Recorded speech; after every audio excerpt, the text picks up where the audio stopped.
What's up, guys? Welcome back to the Fantasy Football Lifeline show presented by Shoot Your Shot Sports. This is week 11, and this is Richard Chicago, and I'm joined by our expert, Jay Baller. And as always, we're here to help you suck less. All right, and today's show is always sponsored by Thrive Fantasy, the daily fantasy sports app for player props. Use promo code Lifeline when you sign up today. They will match you up to $50 on your first deposit with a minimum $20. So be sure to check back this Thursday for our Thursday night football contest picks. So feel free to chime in at any point, and we will get to your questions before the show wraps up. So let's kick it off with some notable injuries from the weekend. Well, before we start with the injuries, here we are. We're here to help you suck less, and I had to vent to somebody. I had a bad week. It was a really wild week around the fantasy football landscape. I think, at least in my league, again, most leagues are going to be fairly similar with individuals drafting in the same areas. But I put up 75 points, and my team's really good. I'm 7-1. I was 7-1. I'm 7-2 now. Lost to my good friend Eli, who I grew up with, which is the one person I hate losing to. He beat me with 81 points. So, guys, it's even the best people suck. Like, I was bad this week, and it was all the good people. I had Derrick Henry, Nick Chubb was back. We had Devontae Adams, Michael Thomas, Mark Andrews. Didn't matter. It was a horrible week. So I'm here to the good thing about this show, brush it off and look into next week. We got the playoffs around the corner, and starting off with injuries, I think from a team like the Saints that have a lot of firepower, we got Michael Thomas, Kamara, Jared Cook in most starting lineups. Our boy, 41-year-old Drew Brees. I don't know if any of you guys were watching when he took that hit, but that was the second most. That hit took it out of me, just like Dak going down. You could see the life come out of Drew Brees' face. The update was 5 broken ribs as of now. There's a potential that he has more. He has collapsed lung, and they're saying at best 3 weeks. If I recall, I want to say it was 2014, maybe 2013. Tony Romo had a very similar injury that put him out for 6 weeks. So I think Tony was 5 or 6 years younger than Drew. We don't know the severity. When they don't give us that timeline like that, it really has me worried. Luckily, the Saints are in a position they're probably going to go to the playoffs either way. I'm betting that Drew Brees sits on the sidelines until week 1 of the playoffs. They did it with Teddy Bridgewater last year. They were fine. Granted, they came in and they were a little slow. They lost to the Vikings, but this might be the last go for Brees. I know how my injuries heal at 31 years old, so I can't imagine how they heal at 41 years old. I think that Jameis Winston is going to step in, and he might be a better fantasy option than Drew Brees was, guys. The situation is Drew Brees likes to throw the little dunk passes, much like Bridgewater. Jameis likes to let that ball fly. I want to say the average through the air last year, again, we have to look at last year's stats. Drew Brees was like his average, ball was like 7.9, 7.9 yards. I think Jameis led the league with like 11.5. He also had most drops by receivers last year. We know, if we know anything about the receivers there in New Orleans, they catch the ball. They it's a touch and catch it. So I'm pretty high on Jameis this week. If you need a quarterback, if you don't like the quarterbacks you have. I'm sitting in waiver wire spot number 2, guys. I told everybody last week to hold on to that waiver wire for the playoffs. I got Carson Wentz and Jared Goff. I can't say that I love the guys I'm trotting out there. So I'm seriously thinking about taking up Jameis Winston. I think he's somebody that can lead that offense. The guy had 5,100 yards passing last year in a Tampa Bay offense that was just okay.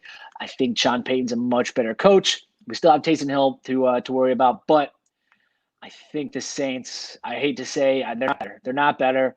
But from a fantasy standpoint, moving the ball down the field, airing it out, I think that the offense could be a little bit more explosive with Jameis Winston. Do not get me wrong. You want to go to the Super Bowl, you want Drew Brees, a quarterback, not Jameis Winston. But from a fantasy standpoint, I like Jameis Winston. And I'm seriously contemplating taking him with my top waiver claim. Aside from that, McCaffrey, we kind of knew he was going to be out this week. Tuesday last week, the shoulder was pretty banged up. They look to be out of playoff contention. They're not going to rush him back. He's Mike Davis. He's going to remain on. Of course, I get lucky. I get Mike Davis this week, so didn't get lucky enough for him to drop in my league. But I think McCaffrey could be back at the fantasy playoffs. If you had him, you're likely out though. A lot of the guys that drafted have McCaffrey. It's really hard to lose your number one pick and stay relevant, especially in a tight league. And then the other new injury we had this week was Tyler Lockett. Looks like it was a knee day to day. If he misses in time at all, it's going to be a week at most. Again, potentially 2 weeks. They do, Seattle's against the gun there. They're going to need to win.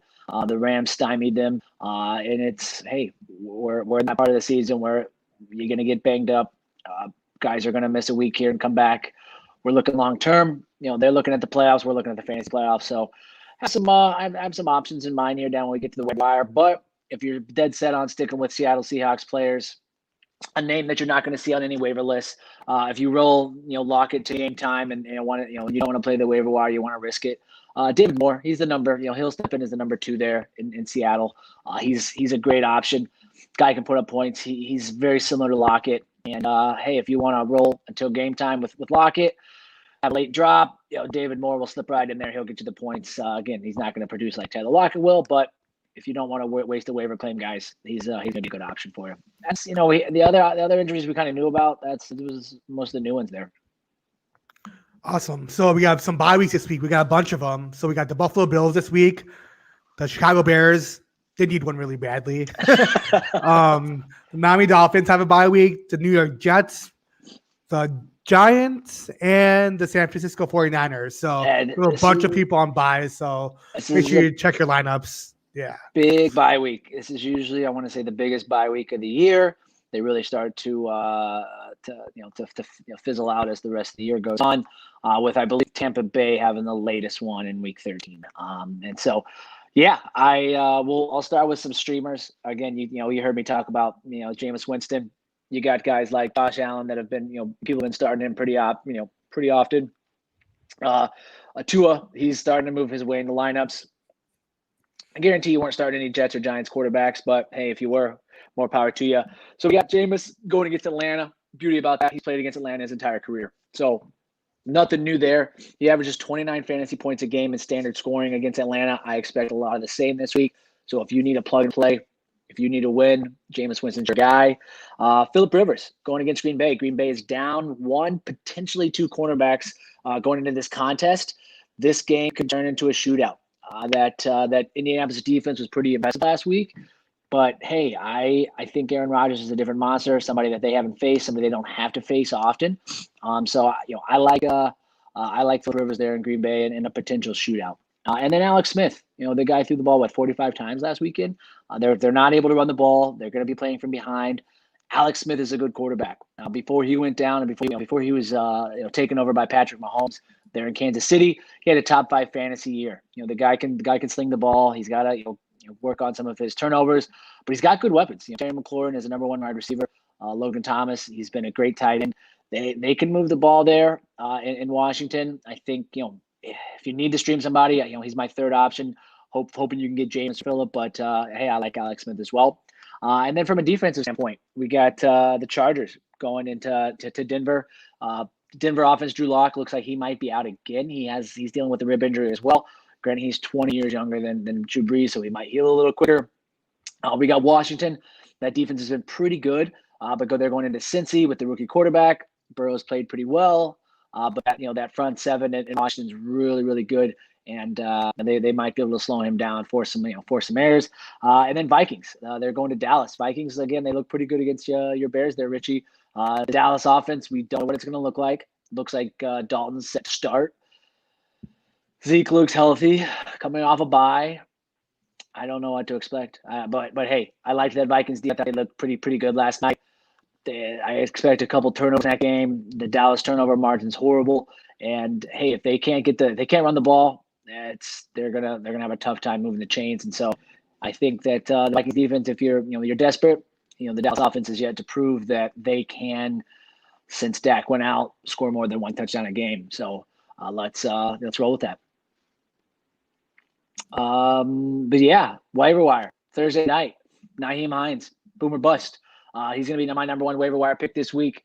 He, like I said, you're not sure what you're going to get out of those Indianapolis Colts running backs. We knew that. Been talking about that since week one. Last week was his week. The offense moved the ball really well when he's in there. He's got a really favorable matchup against Green Bay. I like him as my number one. I'm not saying he's the best option on the waiver wire this week. I like him as my number one because he has staying power. He's someone that I think you can flex most of the, potentially the rest of the year if he keeps putting these games together. The guy that I probably like the most, the highest upside, I think is Kalen Ballage in his position there in San Diego. It's a running back. Eckler is set to return, yes, but Eckler's not your every down run through the tackles back. And Ballage has proven that he is better than Josh Kelly. He's better than Justin Jackson. He in the last two games, we're looking at 33 carries, 137 yards, touchdown, 7 catches for another 49 yards. That's RB 1.5. That's RB 2 numbers. With Justin Jackson and Josh Kelly sharing carries along the way, and Tre'Davious Pope, there's been a handful of guys touching the ball there. If the Chargers can get to an offense where it's just Eckler and Ballage, I like the options of both of those guys. I think once Eckler comes back, Ballage moves to a flex option, and we'll see how the offense runs with those two in it.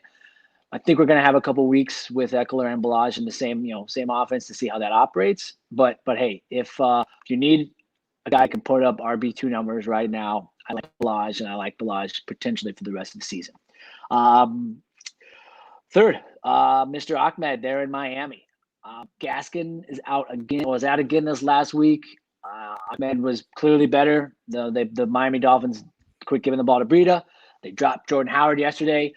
He could make. He's going to keep his number one job. If you have Myles Gaskin on your bench, I recommend going after Ahmed. I think he's, going to be that number one there until Gaskin returns.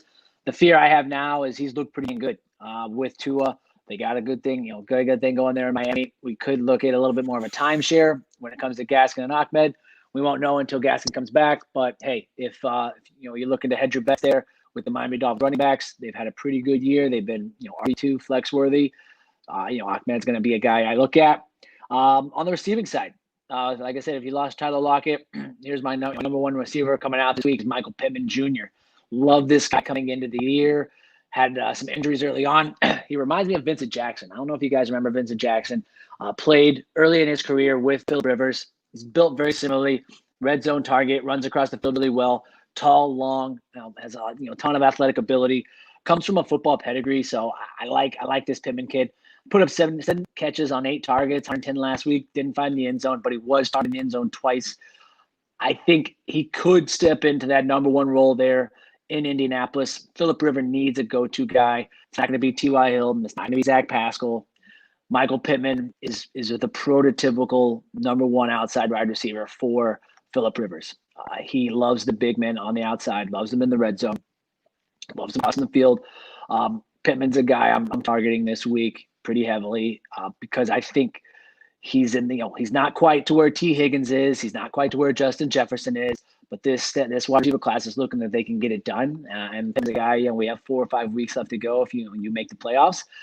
He's a guy I'd rather have on my bench or in my flex position than having to go up against him if he gets hot because, that Colts team looks like they could be for real.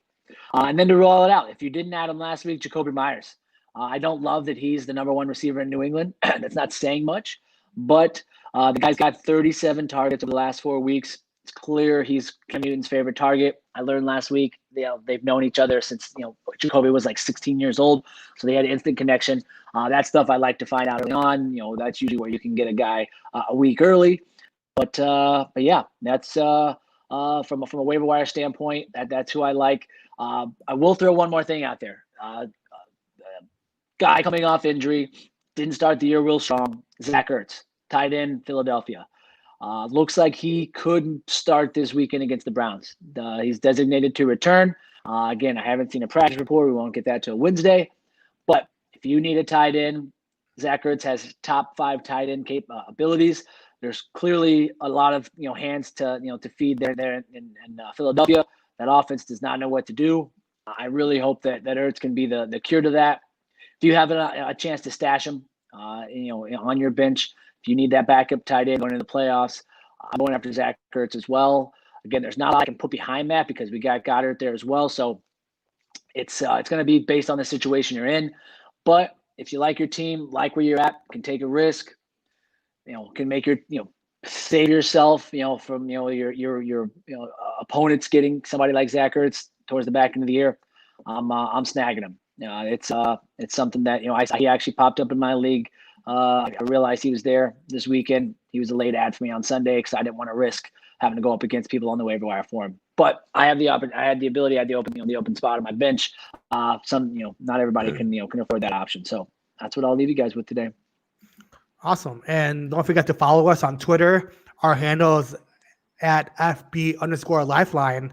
So Jay Ball will be monitoring this week on Sunday, starting at 10:30 a.m. for your questions, for your start and sit recommendations. So check it out. And we do have all like the tweets going out on Thursday, Sunday, and Monday with like all the scores and stuff. So to keep you updated, if you're not like at a TV or anything, we got you covered with that. So it's pretty cool. Shout outs to Jeffrey and Andrew. Thanks for chiming in, guys. Nice to see you. Thanks, guys. All right. Yeah, Andrew's actually in my league and he's doing pretty bad. So yeah, three wins, man. Hey, we'll be talking next year. Don't worry. We'll take Richie down. Yeah. All right, guys. We'll see you guys next week. Oh, and this Thursday too for the Thrive Fantasy picks. But yeah. Always. I gotta start getting some of these right. It's killing me. All right, guys. Thank you guys. We'll see you guys later.